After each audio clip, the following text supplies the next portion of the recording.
আরে হাসপাতালতে আওয়ার পরে দেখি বাইক কোনো খরচ নাই, সংসারে সব খরচ শেষ হয়ে গেছে। এরপরে ব্যাগডা লইয়া টেহালিয়া বাজার গেলাম, খরচ করতাম, যাই যে গেলাম যে জিঙ্গার কেজি কত, কয় জিঙ্গা 40 টাকা 500। আর আমি কইলাম অনেক দাম, একটু যাচাই বাছাই করে লই, খুশি আর লইয়ে লো বালা হইব।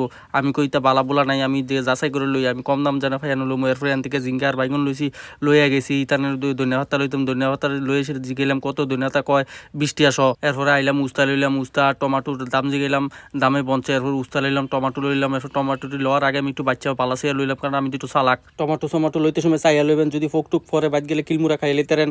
এরপরে ফান লইলাম, ফান লইয়ে সেটা গেলাম এবার কাছে, এবার কইলাম কত, কয় 20 টাকা। আমি কই একদম 40 তুলে দেন। এবার চাই রয়েছে আগ করে আমার দিকে।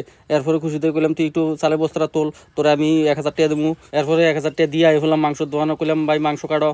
একটা মাংস লইলাম, লইয়া হিসাব টিসাব করতেছি কত হয়েছে হিসাব করে টাকা আত্ম লইছি, কাটাও শেষ। এরপর লইয়া আমি আইসি, আইসিটা টেয়া দিতাম ভুলে গেছি। এরপর আবার ফিরে গেছি, যাই সেটা টেয়া দিয়ে আইসি, আইসিটা এরপরে বাইকটির ভিতরে চাবিটা লাগাই এরপর বাইতে ফিরছি।